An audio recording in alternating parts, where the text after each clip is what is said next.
Holy shit. If my partner said anything like this, we'd be holding... Yeah, that's my very professional holy shit that he's responding to. Please go back and watch the OP, because you sort of need it for context. But in case you don't have a minute, this creator posted a video where his partner walked into the room and treated him abominably. He was expressing the feeling that he was afraid to move or do really anything for fear of making this person very angry. And what my comment was referring to was a moment where he said, you know, I just hate that I try so hard and I can't seem to get anywhere with you. Oh no, or it was like, I try so hard and I can't seem to do anything right, I believe is what he said. Something to that effect. And it was just heartbreaking because he just sat right back down. Like, he went over and like picked up her purse after it dumped all over the floor and, you know, just being super sweet, picking up after her. And she wouldn't look him in the eye. Like, she just stood there staring at her phone, cold as ice. And I think a lot of people believe that, one, inaction cannot be abusive. And this is not true. You know, freezing somebody out is stonewalling, and stonewalling is abusive behavior. If you just won't talk to somebody, or you won't talk to somebody, you won't acknowledge the reality of someone's feelings or presence, you just, you know, sort of gray rock them, treat them like an object in the room, that's called stonewalling, and that's abusive behavior. But my point was that she didn't react to what he said. He sat down and he said, I try so hard and I can't seem to do anything right.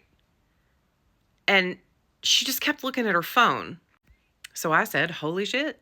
If my partner said anything like that, we'd be on that couch holding hands and talking it out until it was done. But the problem is, you know, either there's a lack of want to communicate, it's just like not worth the trouble to some of them, or people just don't know how to do it. And it's so stressful trying to figure out how to do it that they just refuse to. And that's where you get people like me. I am a conflict management coach. I have 2 law degrees, and I have trained in mediation, negotiations, and arbitration on an international scale at people at the Carter Center, you know, from some of the top people of their games. And I have studied conflict management at some of the top conflict management institutions in the world. And instead of sitting in a law office in a stuffy suit right now, I started a conflict management business, and I try to teach people how to talk to each other when they're in tense situations. There is proven science that you can use to your advantage as long as you just know the facts. And if you know how to approach, you know how to word things in a way that's not going to escalate unnecessarily. And then you don't have to be afraid of the conversation. The more afraid you are of the conversation, the worse that conversation's going to go.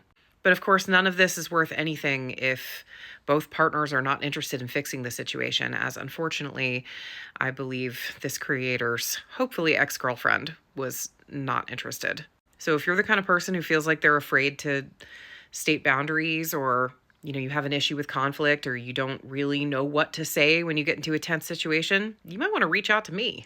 My business is called Springboard Peacebuilding. Springboard, like the thing that the gymnasts jump off of that springs them forward. Springboard Peacebuilding, because I build peace.